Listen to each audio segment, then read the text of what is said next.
a man who spent so much of his life to improve the lives of working families throughout the Sunshine State, and a man I call a dear friend. Robert Michael, or as we knew him as, Mike Williams, was born on October 27, 1950, in McIntosh, Florida, to Rob and Martha Williams. Mike's father worked in the paper mills and relocated his family to work in North Carolina, in St. Mary's, and Georgia, where Mike graduated from Camden County High School in 1968. Mike lettered in football and basketball during all 4 years of high school. He was a pretty tall guy. He excelled in academics, represented his school at Boys State, participated in debate club, and in his senior year served as the student council president and quote-unquote Mr. CCHS, along with several other superlatives. After attending Georgia Tech and Abraham Baldwin Agricultural School for a brief time, Mike packed his acoustic guitar, backpacked to Europe, and then returned home, only to go head out west to Colorado. To support himself, Mike worked several different jobs, reflecting, I quote, worked many temporary jobs in the service and construction industries, living paycheck to paycheck, unquote. Mike returned to Florida and began his career as a construction electrician with the International Brotherhood of Electrical Workers, otherwise known as IBEW, at Local 177 in Jacksonville. During his time at the local, he chased work for years, traveling around the country in a travel trailer. For Mike, holding a union card meant having dignity and respect.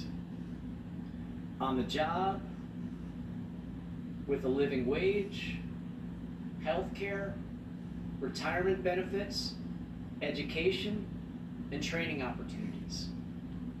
Mike learned early on in his career that for far too long, far too many middle-class families had difficulty with basic workplace rights, and that they remained out of reach as they struggled to pay rent, put food on the table, and seek medical attention.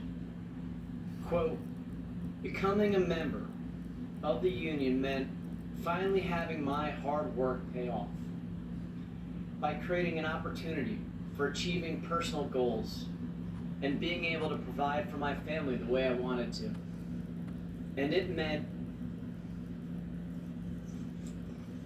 having the opportunity to achieve the American dream, a dream that so many wanted to take away today, unquote.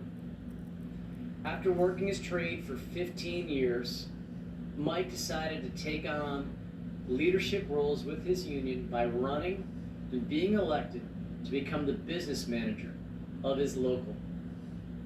8 years later, Mike went on to serve as president of the Florida Building Trades Council, increasing the presence of the Florida building trades during the legislative session in Tallahassee, and building a powerful voice for construction trades statewide. Mike understood the impact a voice on the job can make on the lives of working people. But it wasn't until his trip to Colombia with the AFL-CIO Solidarity Center that he understood the global imperative of worker solidarity. During the trip, Mike witnessed the damage both corporate and government forces could inflict on the rights of workers and the dangers of living in a state lacking the institutions to help combat these abuses. He saw violence and hatred directed at those who were trying to organize for better living conditions and to make a better life for their families. The trip solidified Mike's commitment to fight for all working people. In 2009, he was elected president of the Florida AFL-CIO. During his term, the Florida AFL-CIO expanded its powerful legislative and political advocacy by introducing Working Families Lobby Corps, a program where union members travel to Tallahassee daily during a legislative session and directly engage with their lawmakers. This program continues to be a central force in building coalitions between labor and community organizations. His efforts are still thriving and carry on the vision that he saw for all working families. Mike also attended the vision of labor to represent all workers by fostering new alliances with community, immigrant, and faith-based groups. To enact that vision, Mike spearheaded the creation of Fight for Florida to communicate the labor movement's message to the broader public. Fight for Florida started as a website and blog that evolved to engage people and content creators outside of union membership on social and economic justice issues, with the primary focus of informing the public that the Florida AFL-CIO, what they do is for every working family. As a Florida native, Mike understood the impacts that hurricanes can have on our communities and residents.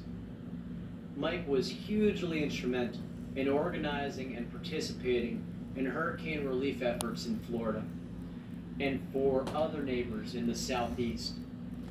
He coordinated with various entities, including the Teamsters, to move goods, as well as FEMA and the National AFL-CIO to supply and staff these efforts, often traveling to the affected areas himself to distribute ice, water, food, formula, and diapers.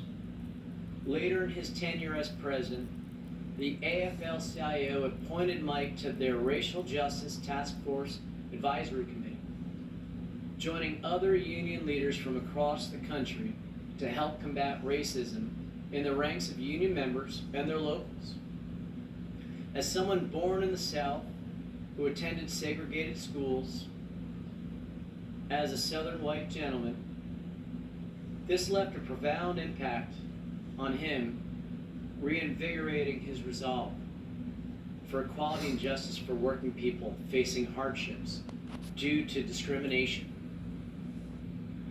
Mike leaves behind his loving partner, Jeanette Jet Netwall, daughters Amanda Williams of Saukville, Wisconsin, and Susan Williams of Asheville, North Carolina, grandchildren Zane Tinney, Ethan Williams, and Haley Wilson, sisters Jane Buffkin of Locust Grove, Georgia, and Beth Tom Mason of Riverview, Florida, brother Mike and Lori Williams of St. Petersburg, Florida, and many nieces and nephews.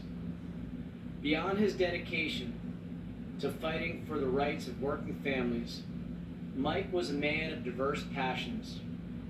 Whether strumming his guitar or relaxing on his beloved boat, a 1985 Chris Craft Constellation, he found solace and joy in the simple pleasures in life, almost always wearing one of his iconic tropical Florida t-shirts and button-down shirts. Joined by his loving partner Jet, he cherished precious moments watching the mesmerizing Florida sunsets and embarking on unforgettable road trips, never failing to advocate for his fellow union members. Mike often visited picket lines and organizational efforts in support of those in need. His absence reverberates through the labor community in Florida, as his unwavering commitment inspired a generation to carry forth his legacy and fight tirelessly for the rights of working families in Florida and beyond. Mike will sorely be missed, but his transformative impact will continue to shine brightly and guide us in the pursuit of a fairer, more just society. Mr. Speaker, I had the honor of serving nearly 10 years in Tallahassee, both in the State House and in the State Senate. And Mike and I worked on a lot of battles together, working to help those who served our state in administrative capacities, working for first responders like our cops and our firefighters and EMTs, working for our teachers, and so many other civil servants to protect pensions so that they could retire in dignity. We fought for better pay. We fought for better benefits. We fought for safer working conditions throughout the Sunshine State. But when I got here to Washington in 2017, I made sure to always remember our roots. And I'd go back to visit them every year in Tallahassee during session. Some years were good, some years not so much. But we always fought side by side to improve progress. I remember so many issues starting to happen while we were here in Congress that we'd work on together. When the Sunrail was being expanded, and plans were made to expand it, as well as Brightline, high-speed rail coming from Miami to Orlando. And when we worked on Amtrak issues together, I remember being the first one to sit in his office and let him know the high-speed rail was coming to Florida and how we needed to make it safe, make it economical, and make sure that people were being paid fairly and had the opportunity to unionize should they want to.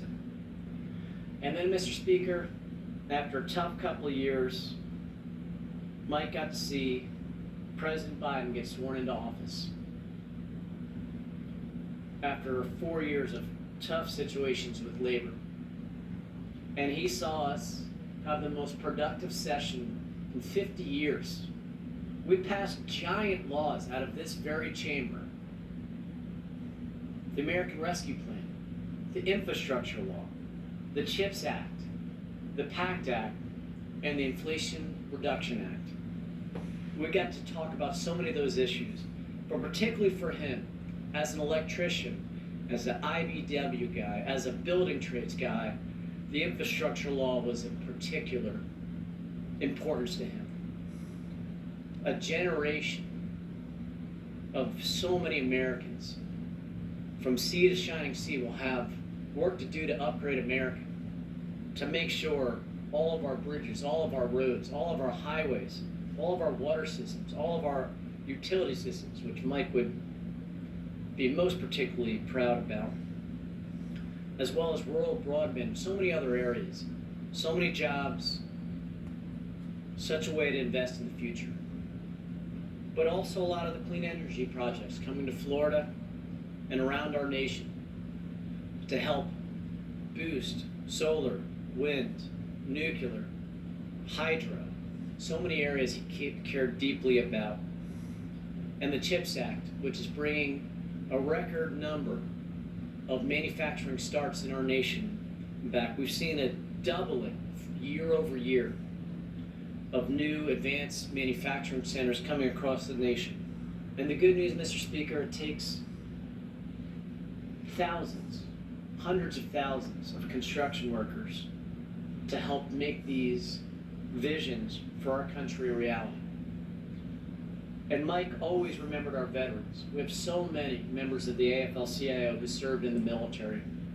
So I remember getting to talk to him proudly about when we passed the PACT Act, helping so many veterans coming back from Iraq and Afghanistan, those facing terrible injuries from burn pits, and the veterans from Vietnam who still weren't getting their benefits finally done in this critical legislation, landmark legislation to help our veterans.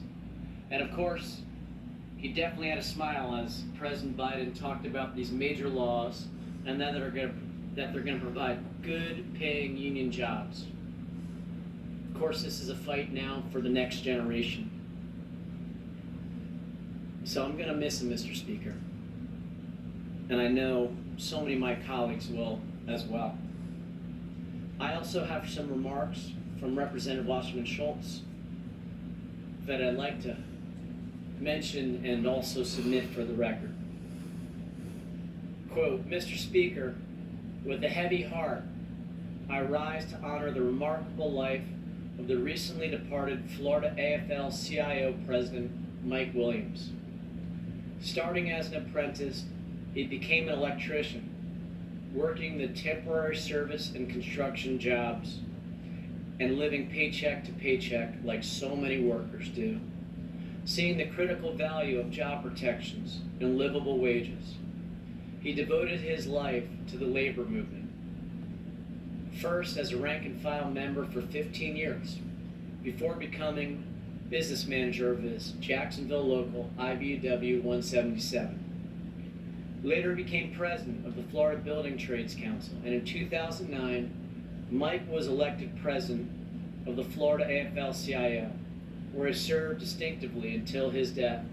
A natural-born leader, Mike revitalized Florida's labor by fostering new alliances with communities, with the immigrant community, with faith-based groups. Tall, with a contagious smile, he told it to you straight and always brought a worthy cause and compelling case for workers to the Capitol. Direct and trustworthy, he was a man of standards whose shoes will be hard to fill. Mike's empathy, dedication, and compassion will sorely be missed, but his legacy, impact, and all that he brought must never be forgotten. May his memory be a blessing. Mr. Speaker, I had lunch with him just in April when I was there for legislative session. We talked about how he was looking forward to doing his summer boating that he'd do every year. He'd go all the way up the East Coast and then through the Great Lakes, down the Mississippi, and back out around. Other times he would go to the Keys or to the Bahamas or to other areas. And I'm deeply saddened that he lost his life doing something he loved. But he got to see so much and meant so much to so many folks on my team and throughout the state legislature and the Congress. And so, Mike, we pray for you, and we hope you rest in peace. God bless your family. And Mr. Speaker, I yield back.